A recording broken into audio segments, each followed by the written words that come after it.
سورت عبسہ مکی صورت ہے.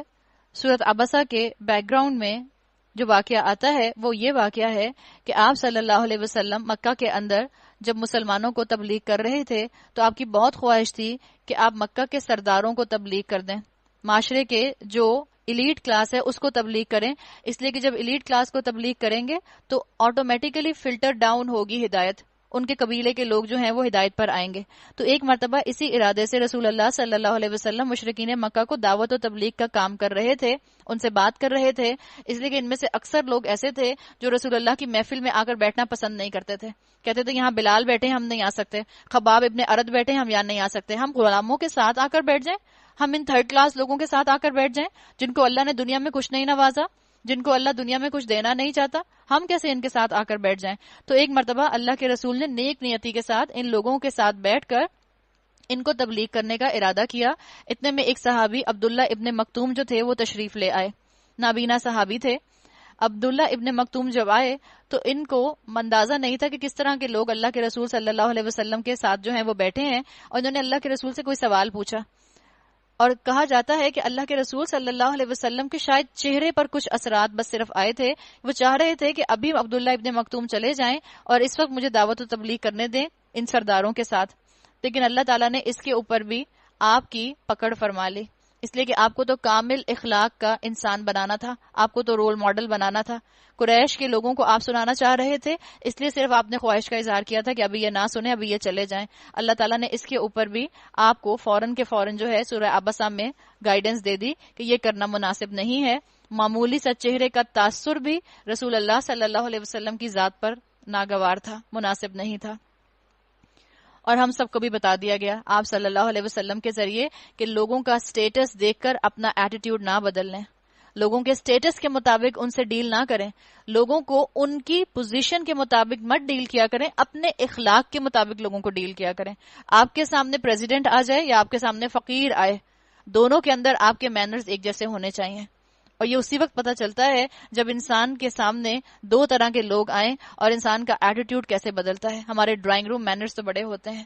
ایک اسکالر تھے، انہوں نے کہا شاید حسن بصری کے لیے ہی آتا ہے، مجھے یاد نہیں آ رہا، وہ کہا کرتے تھے کہ تم نے اگر یہ دیکھنا ہے کہ تمہارے دل میں اللہ کا کتنا خوف ہے تو یہ دیکھا کرو کہ جب تمہارے گھر میں کوئی بہت کھاتے پیتے گھرانے کا انسان آتا ہے تو تم اس کے کھانے کے لیے کیا کیا کچھ تیار کرتے ہو. اب جب تمہارے گھر کوئی تم سے کمتر سٹیٹس کا انسان آتا ہے تو تم اس کے کھانے پینے کے لیے کیا تیار کرتے ہو. ہم کوئی کمتر آ رہا ہو تو ہم کہتے ہیں بس 2 ڈشز بھی کافی ہیں، قورمہ بریانی بھی کافی ہے.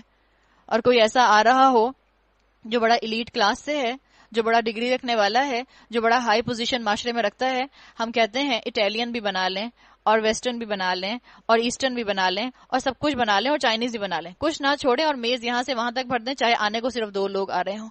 تو بڑا اچھا معیار ہے، بتا دیا گیا آپ کو اور مجھے بھی کہ جو آپ کے پاس دوڑ دوڑ کر آتا ہے آپ اس کا سٹیٹس مت دیکھیں، آپ اخلاق کے ساتھ اس سے پیش آئیں. ابس وتولی جاءہ العمی وما یدریک لعلہ یزکی او یذکر فتنفعہ الذکری. ترشرو ہوا اور بے رخی برتی اس بات پر کہ وہ اندھا اس کے پاس آ گیا، تمہیں کیا خبر شاید وہ سدھر جائے یا نصیحت پر دھیان دے اور نصیحت کرنا اس کے لیے نافع ہو. اس میں ایک مبلغ کے لیے سبق یہ بھی ہے کہ جو انسان بھاگ بھاگ کر آپ کے پاس پڑھنے کے لیے آتا ہے اس کو دل کھول کر پڑھائیں، جو والنٹیرلی آ کر بیٹھتے اس کو دل کھول کر پڑھائیں، اور جو نہیں آ رہے ان کے راستے مت ناپیں. جس نے آنا ہوگا، جس کا اللہ ہدایت کے لیے دل کھولے گا وہ آ جائیں گے، جو آئیں وہ مبارک ہیں. اس لیے مبلغ کا کام کیا ہونا چاہیے؟ 2 آئیں یا 200 آئیں، اس کا کام صرف اور صرف کیا ہے؟ اللہ کو سنانا. اور کوئی سنے یا نہ سنے اس کی اپنی ذات تو سنتی ہی ہے، اور جو آ جائیں ان کی قدر کرے. جو شخص بے پرواہی برتتا ہے اس کی طرف تم توجہ کرتے ہو، حالانکہ اگر وہ نہ سدھرے تو تم پر اس کی کیا ذمہ داری ہے. اور جو خود تمہارے پاس دوڑتا ہوا آتا ہے اور ڈر رہا ہوتا ہے اس سے تم بے رخی برتتے ہو. بتا دیا گیا ہرگز نہیں، انہا تذکرہ، یہ تو ایک نصیحت ہے، جس کا جی چاہے اسے قبول کر لے. اور اس نصیحت کا مقام کیا ہے؟ فی صحف مکرمہ، یہ ایسے صحیفوں میں درج ہے جو مکرم ہیں، بلند مرتبہ ہیں، پاکیزہ ہیں، معزز اور نیک کاتبوں کے ہاتھوں میں رہتے ہیں.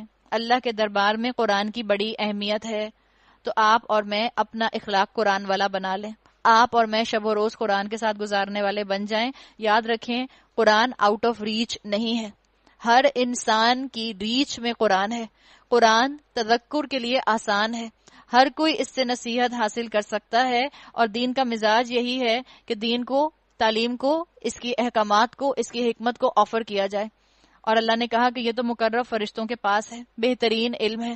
جو قرآن پڑھتا ہے اور بہترین طریقے سے پڑھتا ہے، رسول اللہ صلی اللہ علیہ وسلم نے فرمایا الماہر بالقرآن ما الکرام بررا. جو قرآن کا علم دیتا ہے، جو قرآن کا فہم سمجھتا ہے، جو قرآن کی گرامر جانتا ہے، جو قرآن کی تجوید کو جانتا ہے، جس کو قرآن کے فقہ کا علم ہے، وہ تو باعزت معزز فرشتوں کے ساتھ ہوگا. اور ہمیں خیال آئے اللہ ہمیں تو قرآن صحیح طرح سے پڑھنا ہی نہیں آتا، ہماری تو زبان ہی اٹک جاتی ہے. ہم عین نکالنے کی کوشش کرتے ہیں تو حمزہ نکل آتا ہے، ہم قولو کہنے کی کوشش کرتے ہیں تو خالو بن جاتا ہے، ہم جو ہیں بڑے آرام سے قوف نکالنے کی کوشش کرتے ہیں تو قوف نہیں نکلتا. ہم تو اسی میں الجھ کر رہ گئے. تو اللہ کے رسول صلی اللہ علیہ وسلم نے فرمایا کہ وہ ڈس اپوائنٹ نہ ہو، لہو اجران، اس کے لیے دوہرا اجر ہے. دوہرا اجر کب ہے؟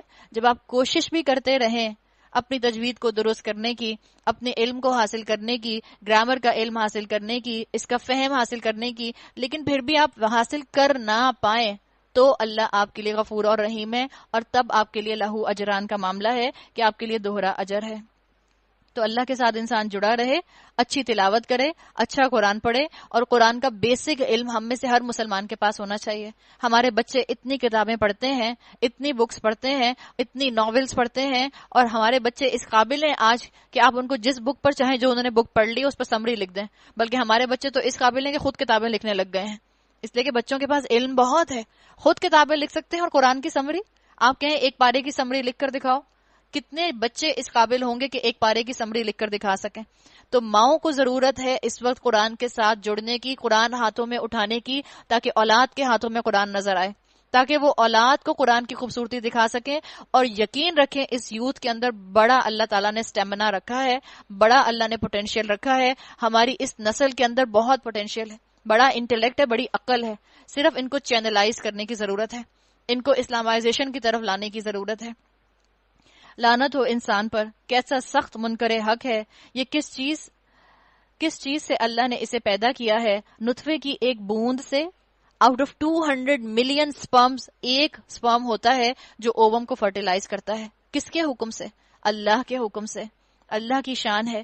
اللہ نے اسے پیدا کیا، پھر اس کی تقدیر مقرر کی، پھر اس کے لیے زندگی کی راہ آسان کی، پھر اسے موت دی اور قبر میں پہنچایا، پھر جب وہ چاہے اسے دوبارہ اٹھا کر کھڑا کر دے. ہرگز نہیں اس نے وہ فرض ادا نہیں کیا جس کا اللہ نے اسے حکم دیا تھا. پھر ذرا انسان اپنی خوراک کو دیکھے، ہم نے خوب پانی لنڈھایا، پھر زمین کو عجیب طرح پھاڑا، پھر اس کے اندر اگائے غلے اور انگور اور ترکاریاں اور زیتون اور کھجوریں اور گھنے باغ اور طرح طرح کے پھل اور چارے تمہارے لیے اور تمہارے مویشیوں کے لیے سامان زیست کے طور پر.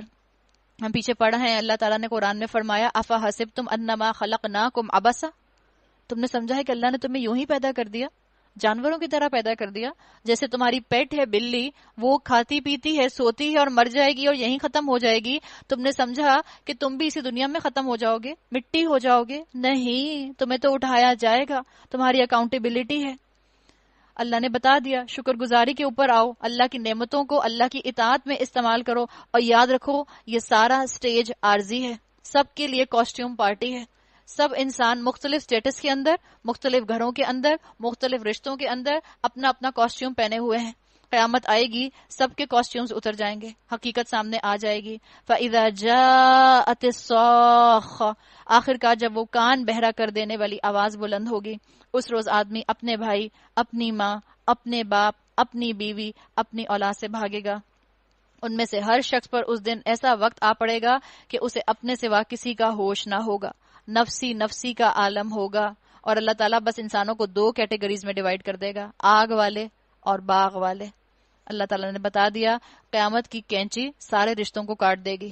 پہچانیں گے کہ ہمارا بیٹا کھڑا ہے، پہچانیں گے ہماری بیٹی کھڑی ہے، اولاد پہچانے گی ہمارے ماں باپ ہیں، لیکن کسی کو کسی کی فکر نہیں ہوگی، اس لیے کہ سب کے سب جو ہیں اپنی اپنی فکر میں پڑے ہوں گے. انہی رشتوں کی خاطر اللہ سے کٹے تھے، آج اللہ کی قیامت دیکھ کر تم ان رشتوں سے کٹ رہے ہو. تو بائی چوائس والنٹیرلی اس دنیا کے اندر اللہ کے فرما بردار بن جائیں. ان رشتوں کو بھی جنت کمانے کا ٹول بنا لیں اور فخر کے ساتھ ایک اللہ کی بات مانیں. پرسپشن کو درست کرنے کی ضرورت ہے، اپنا مائنڈ سیٹ بدلنے کی ضرورت ہے. آج میں اور آپ اعتماد کے ساتھ قرآن پر عمل کرنے والے بن جائیں تو آپ دیکھیں اللہ تعالیٰ کیسے مجھے اور آپ کو ہمت دیتا ہے. آپ چاہے اپنے خاندان میں اکیلی ہیں، کھڑی ہو جائیں دین کا کام کرنے کے لیے، کھڑی ہو جائیں سنتوں کو نافذ کرنے کے لیے، کھڑی ہو جائیں پردے کو اپنے اوپر نافذ کرنے کے لیے، کھڑی ہو جائیں اپنی اولاد کو دین پر چلانے کے لیے، چاہے آپ اکیلی ہیں. یہی خاندان والے جو قیامت کے دن اگر میں نے اور آپ نے ان تک دین نہ پہنچایا تو میں اور آپ ان کو اللہ کے سامنے پیش کر دیں گے، اللہ ان کو ڈال دے جہنم میں، مجھے بچا لے. ہم کیوں نہ ان کو دوست بنائیں اور ہم کیوں نہ سب مل کر جنت میں جائیں. اس کے لیے ضرورت ہے کہ ایک ایک عورت اپنے اپنے گھر سے بارش کے پہلے قطرے کی طرح کھڑی ہو جائے. اور کم سے کم اس چھت کے نیچے اس وقت جتنی عورتیں بیٹھی ہیں، آپ سوچیں اگر ہر عورت کھڑی ہو جائے تو کتنے خاندان بدل سکتے ہیں. ہم نے بات کی تھی کہ عورت کی جو ہے تریاہٹ، عورت کی جو ضد ہوتی ہے، عورت اپنے ضد پر آ جائے، عورت کسی بات کا ٹھان لے تو وہ کام کر کے رہتی ہے. اپنی ضد کو چینلائز کریں، جنت پر صبر کریں، جنت پر ضد کریں. اللہ نے مجھے اور آپ کو سورہ تحریم میں کہا ہے قُوا أَنفُسَكُمْ وَأَهْلِيكُمْ نَارًا، بچاؤ اپنے آپ کو اور اپنے گھر والوں کو جہنم کی آگ سے. تو اللہ نے کہا پھر تم کن لوگوں میں شامل ہو جاؤ گے؟ کچھ چہرے اس روز دمک رہے ہوں گے، حشاش بشاش اور خوش و خرم ہوں گے، اس لیے کہ دنیا میں خوشی خوشی عمل کرتے تھے، تو آخرت میں بھی اللہ تعالیٰ ان کو خوشیاں نصیب فرمائے گا. کچھ چہروں پر اس روز خاک اڑ رہی ہوگی اور کلونس چھائی ہوئی ہوگی. اولئک هم الکفرۃ الفجرہ، یہی کافر اور فاجر لوگ ہوں گے. آج کسی کا چہرہ نظر نہ آئے تو ہم کہتے ہیں آؤ میں تمہیں پارلر لے کر چلتی ہوں اور تمہیں فیشیل کرا دیتی ہوں. ایسے دیکھنا تمہاری اسکن گلو کرے گی، چمکے گی. جب جس چہرے پر قیامت کی تاریکی چھا جائے گی تب کس کا فیشیل کی فکر ہوگی، تب کس پارلر میں اس کو لے کر جائیں گے. تو جیسے دنیا کے چہرے بنانے کی فکر کرتے ہیں، ایسے ہی اپنے روحوں کے چہروں کو سنوارنے کی بھی فکر کریں. آئینے میں کھڑا ہو کر دیکھا کریں اور پوچھا کریں کہ جو اللہ نے مجھے اتنا پیارا چہرہ دیا ہے، اس چہرے کے ساتھ تو میں آخرت میں نہیں اٹھوں گی. میری روح کا چہرہ سامنے آئے گا اور میری روح کا چہرہ جو ہے وہ ڈیفائنڈ ہوگا میرے اعمال کی بدولت. کیسے میں نے اپنے روح کو صحت مند رکھا، یا اس کو میں نے ڈپرائیو کر کر کے بھوکا پیاسا رکھا، اس کو میں نے ڈپرائیو کر کر کے لولا لنگڑا بنا دیا، اس کو میں نے ڈپرائیو کر کر کے ہینڈی کیپڈ بنا دیا.